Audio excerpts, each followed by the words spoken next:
a spectacularly beautiful harbour at the end of the world. Strahan lies on the edge of the unspoilt beauty of Macquarie Harbour. It is the southernmost outpost of civilization on the west coast, and surely one of the loneliest places on earth. The British invented this place as the ultimate penal colony. Named after Governor Lachlan Macquarie, this 50-kilometre long harbour opens to the sea through the narrow, eddying waters of Hell's Gate and receives the waters of the King and Gordon rivers. One of the attractions here is the 35-kilometre long rail track between Regatta Point in Strahan and Queenstown.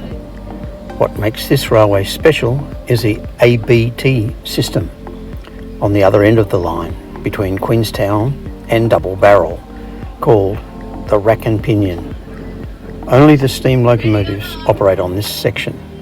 The bare essentials of the rack and pinion system are seen here. The cog enabling the locomotive to haul its load up inclines where steel wheel on steel rail would not otherwise be possible. The railway is operated by two Vulcan Drury diesel engines, which were purchased from London, England in 1953 by the Mount Lyell Mining and Railway Company, and which have always operated on the section of line between Regatta Point and Double Barrel. The carriages are visual recreations of the original coaches. The original 4 coaches now work on the Puffing Billy line in Victoria. On the day of our arrival, we went down to the Regatta Point station to watch the train come in and diesel number 2 put away for the night.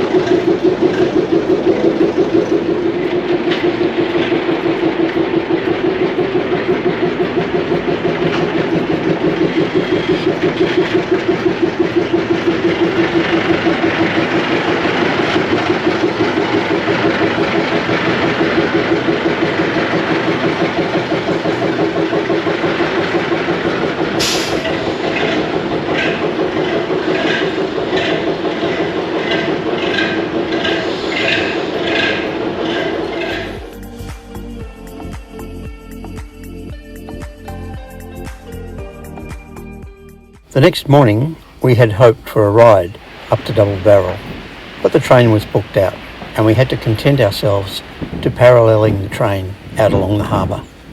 Strangely enough, the driver in our video turned out to be somebody we arranged to meet the following day.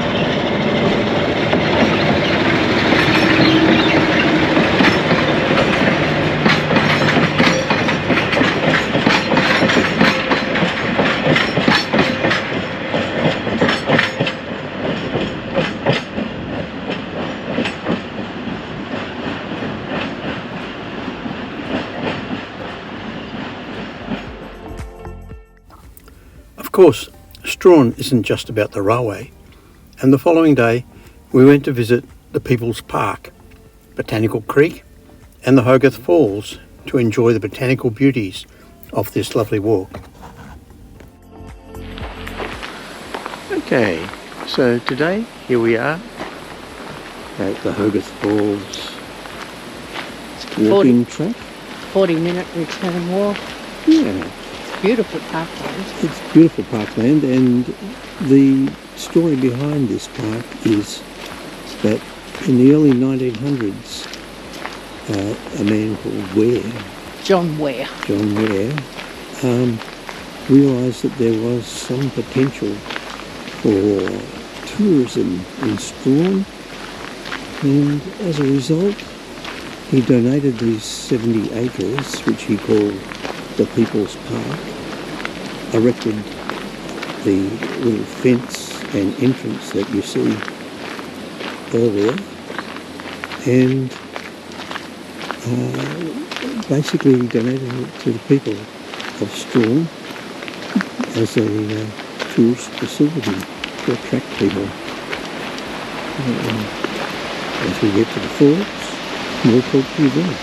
And but apparently nobody knows why they're called Hogarth Falls. They don't know whether they're named after a Mr., a Mrs., a Miss, or why they're called Hogarth Falls, but they've been known as Hogarth Falls since the early 1900s. So here you go, a mystery in Strahan. if you pan around, there's tree ferns just everywhere. Park is just full of tree ferns, lush with them. But the trees include, what have we seen? Blackwood, dogwood, sassafras. You seen any myrtle? Some of these are myrtle.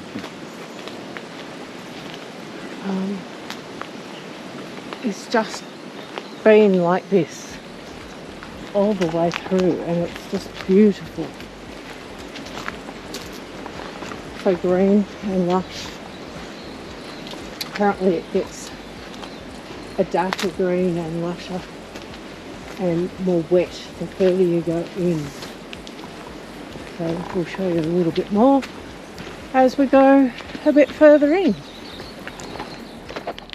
Squint your eyes and you can believe you're in Gondwana land. So, as we walk through the park, there's little creek stream running through here that you can see periodically as a body of water. So the water looks quite still, it's not really flowing so well at the moment. No, although interestingly, up until the mid-1960s, this was Strahan's only water supply. From here they took their domestic water and also the water to feed the steam engines on the rail.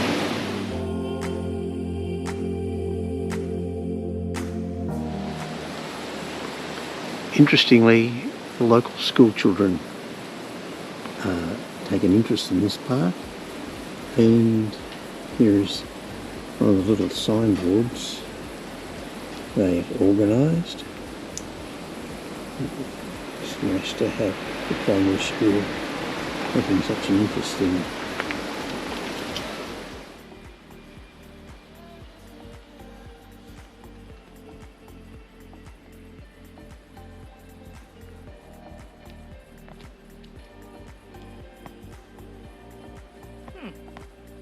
I feel smooth and waxy. Truly is beautiful walking through here. You know, it's very busy, there's a lot of people, and why wouldn't it be? It is so beautiful. Apart from your footsteps or when you get a few kids around you sort of with excitement,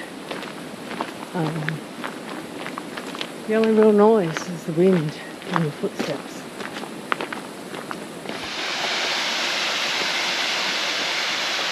And here we are, at the falls.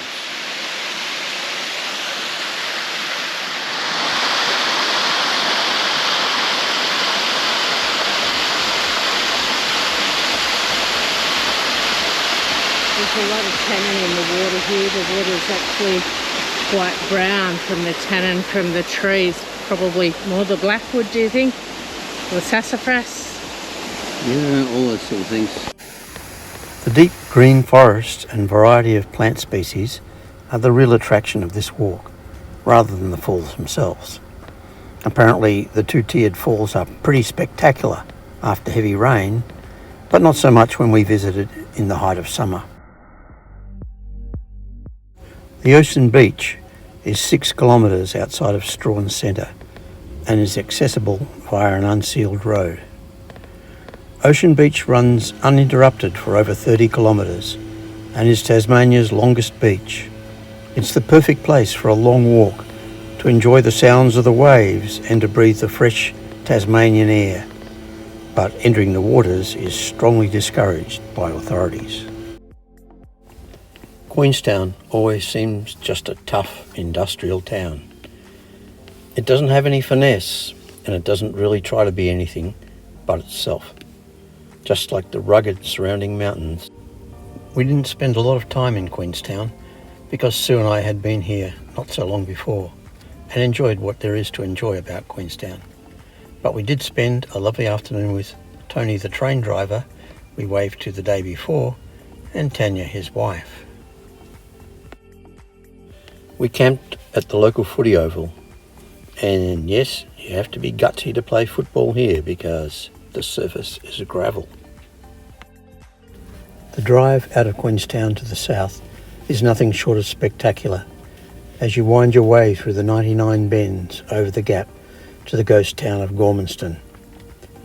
Mount Cedric and Mount Owen are the two largest mountains that surround the town and look down seemingly forlornly on the human activity below.